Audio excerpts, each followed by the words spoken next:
নমস্কার দর্শক বন্ধুরা, সুস্বাগতম অন্নপূর্ণার হেসেলে। বেশ কিছু বাধা পেরিয়ে আজ অনেকদিন পর একটা ফিউশন রেসিপি নিয়ে আপনাদের সামনে এসেছি।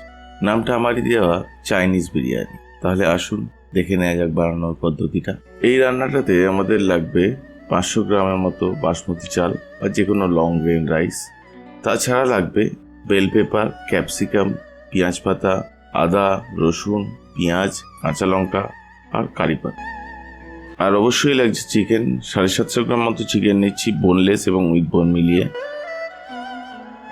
প্রথমে আমরা চিকেনের পকোড়া বানিয়ে নেব। এর জন্য প্রয়োজনীয় উপকরণগুলো আমরা চিকেনে এক এক করে অ্যাড করতে থাকব। 3 চা চামচ নুন চিকেনে ছড়িয়ে দিলাম। 2 চা চামচ গোলমরিচ গুঁড়ো চিকেনে অ্যাড করলাম। 1.5 থেকে 2 চা চামচ কাশ্মীরি গুঁড়ো লঙ্কা দিলাম।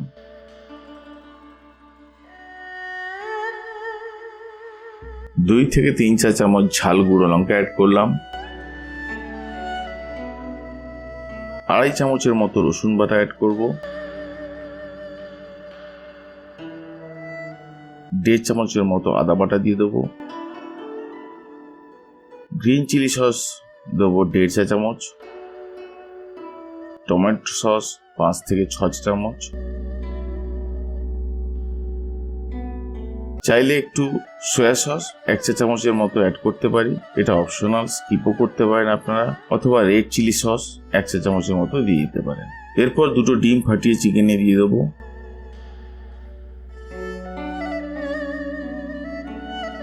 4-5টা কাঁচা লঙ্কা কুচিয়ে চিকেনে দিয়ে দিচ্ছি। আর 10-15টা কারি পাতা কুচিয়ে আমরা চিকেনে অ্যাড করব।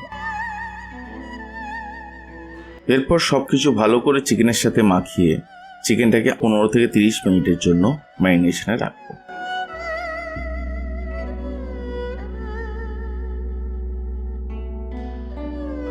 30 মিনিট হয়ে গেলে আমরা কিছুটা করে কর্নফ্লাওয়ার ম্যারিনেটেড চিকেনে মাখাতে থাকবো।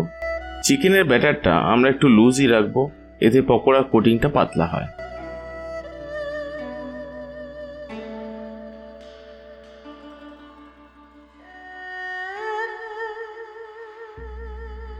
এইভাবে প্রয়োজন মতো কর্নফ্লাওয়ার মিশিয়ে চিকেনের ব্যাটারটা রেডি করব।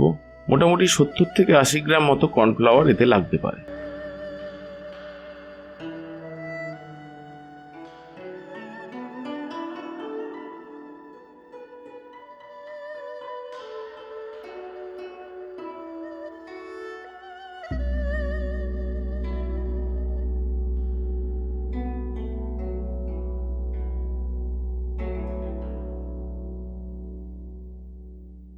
এবার এই অবস্থায় আরো 15 থেকে 30 মিনিট আমরা চিকেনটাকে চাপা দিয়ে রেখে দেবো।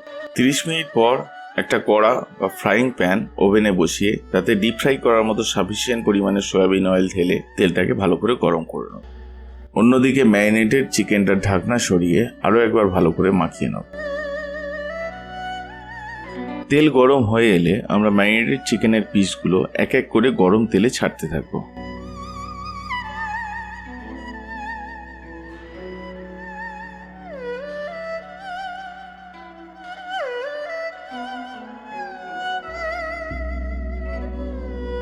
প্রথমে কিছুক্ষণ আমরা পকোড়াগুলোকে হাই ফ্লেমেই ভাজবো।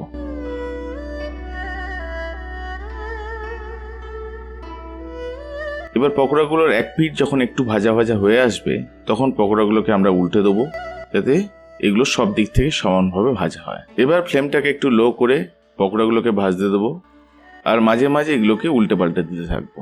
পকোড়া ভাজার সময় আমরা ম্যাক্সিমাম টাইম ওভেনের ফ্লেমটাকে হাইতেই রাখবো, বাট কড়ার তেল বা পকোড়াগুলো যাতে পুড়ে না যায় তার জন্য মাঝে মাঝে আমরা ওভেনের ফ্লেমটাকে লো করে দেবো। এইভাবে আমরা তেলের টেম্পারেচারটাকে মেনটেন করতে থাকবো।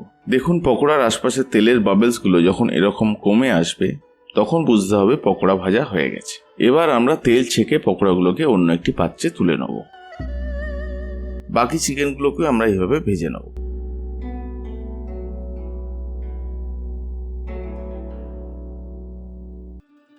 পকোড়াগুলো সব ভাজা হয়ে গেছে। এবার আমরা রাইসটা বয়েল করতে দেবো।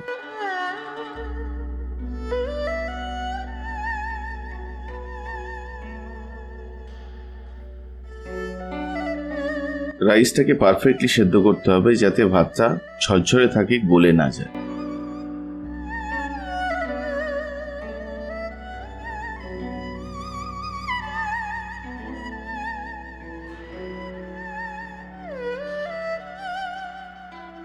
দেখুন আমাদের ভাতটা সেদ্ধ হয়ে গেছে। এবার ফ্যানটা ঝেড়ে নেব।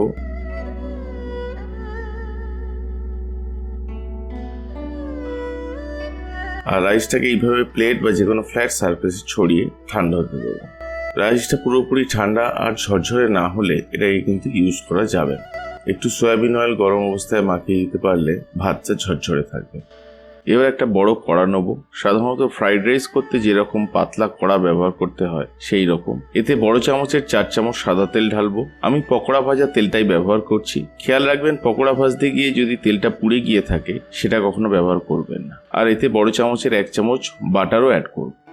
তেলটা গরম হয়ে এলে তাতে 3 থেকে 4টে কাঁচা লঙ্কা কুচি আর 4 চা চামচ কুচনো রসুনের ফোড়ন দেবো।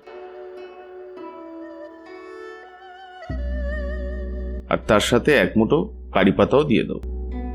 এরপর এই সব কিছু হাই ফ্লেমে নেড়ে চেড়ে ভাজতে থাকবো যতক্ষণ না পর্যন্ত রসুনের কাঁচা গন্ধটা চলে যাচ্ছে। রসুনটা ভাজা হয়ে গেলে কড়াতে 2টো মিডিয়াম সাইজের স্লাইস করে কাটা পেঁয়াজ দিয়ে দেবো। আর তার সাথে বড় চামচের 2 চামচ পেঁয়াজ পাতা কুচি অ্যাড করব। পেঁয়াজ পাতার সাদা অংশটাই এক্ষেত্রে আমরা ব্যবহার করব। এর উপর সামান্য নুনও ছড়িয়ে দেবো আর হাই ফ্লেমে নেড়ে চেড়ে পেঁয়াজটাকে ভেজে নেব।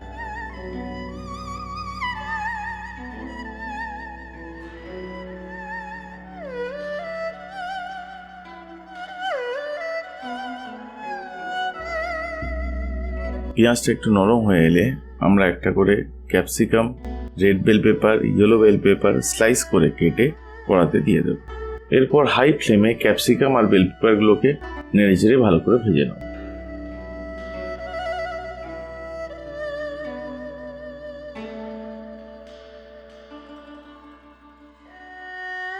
ক্যাপসিকাম আর বেল পেপারগুলো ভাজতে ভাজতেই এতে আমরা 2 চা চামচ চিনি, 1 চা চামচ নুন ছড়িয়ে দেবো।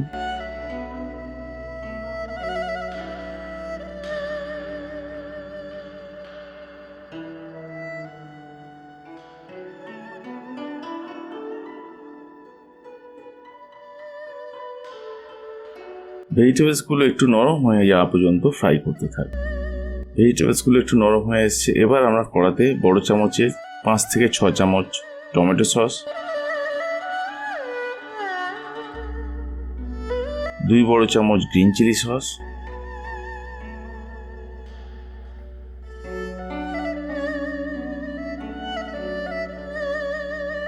আর বড় চামচের 1 চামচ সয়া সস দিয়ে দেবো।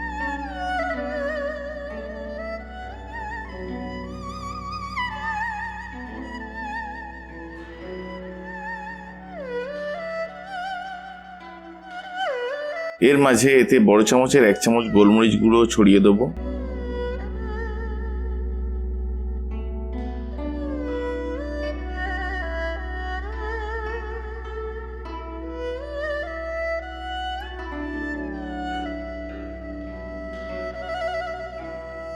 দেখতেই পাচ্ছেন ক্যাপসিকামগুলো পুরোপুরি রান্না হয়ে গেছে। এই অবস্থায় হাফ কাপ জলে 2 থেকে 3 বড় চা চামচ কর্নফ্লাওয়ার গুলে সেটা কড়াতে ঢেলে দেবো। আর ফ্লেমটা মিডিয়ামে এনে নেড়ে চেড়ে গ্রেভিটা 2 মিনিটের জন্য ফুটতে দেবো। গ্রেভিটা রেডি হয়ে গেলে এবার এতে ভেজে রাখা চিকেন পকোড়াগুলো ঢেলে দেবো।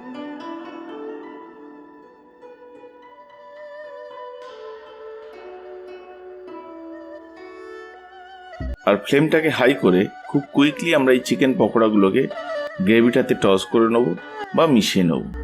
আর মিনিট খানেক এটাকে কুকড হতে দেবো।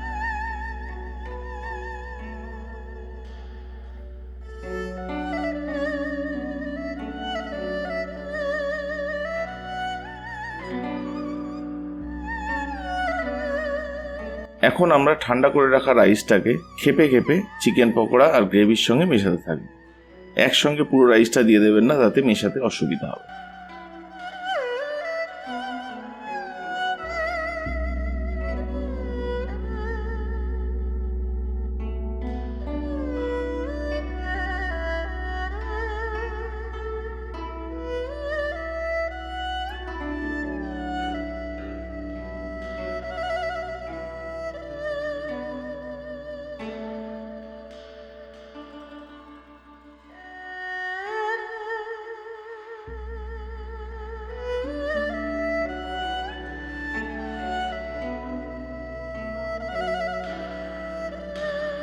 দেখুন এইভাবে পাটে পাটে আমরা রাইসটা কড়াতে দিচ্ছি আর মিক্স করে নিচ্ছি।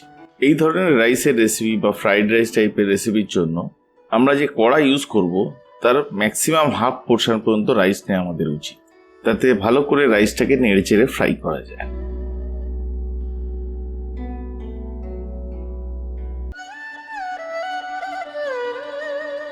এবার 5 চা চামচের মতো নুন, 4 চা চামচের মতো চিনি আর 4 চা চামচের মতো সামরিচ গুঁড়ো আমরা রাইসে খেপে খেপে অ্যাড করতে থাকবো।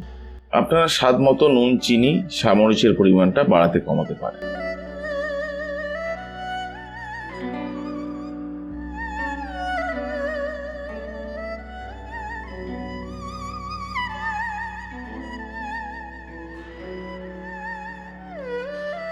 তারপর ভালো করে সবকিছু রাইসের সাথে মিশিয়ে রাইসটাকে নেড়ে চেড়ে ফ্রাই করতে থাকবে।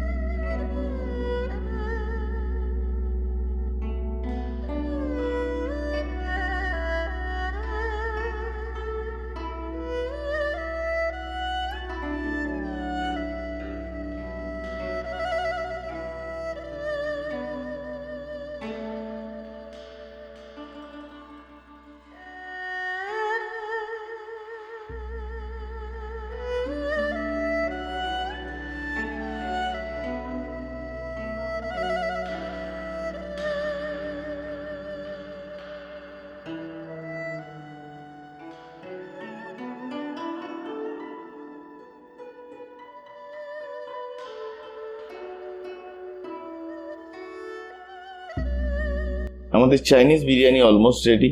এবার ফাইনালি স্প্রিং অনিয়ন কুচি ছড়িয়ে দেবো রাইসের ওপর এবং সেটাকে ভালো করে রাইসের সঙ্গে মিশিয়ে নেব।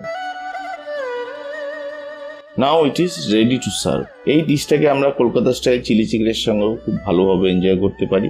এই রাইসটার বিশেষত্ব এখানেই যে এটা বিরিয়ানির মতো কোনো সাইড ডিশ ছাড়াও শুধুও খেতে খুব ভালো লাগে। অনেকটা সেই কারণেও এই ডিশটার নাম চাইনিজ বিরিয়ানি দেওয়া হয়েছে। রান্নাটা একটু ঝামেলার আর লেন্দি ঠিকই, কিন্তু পরিশ্রমের ফলাফলটাও খুব কম মধুর হবে বলে মনে হয় না। আর তাছাড়া এর সাথে নতুনত্বের চমক তো রইল। তাহলে আশা করি রেসিপিটা একবার অন্তত বাড়িতে ট্রাই করে দেখবেন আপনারা। কেমন লাগলো ভিডিওটা জানাতে ভুলবেন না কিন্তু। ভালো লেগে থাকলে লাইক অ্যান্ড সাবস্ক্রাইবের তালিটা নিশ্চয়ই শুনতে পাবো আপনাদের থেকে। নমস্কার, পরের ভিডিওতে আবার দেখা হচ্ছে।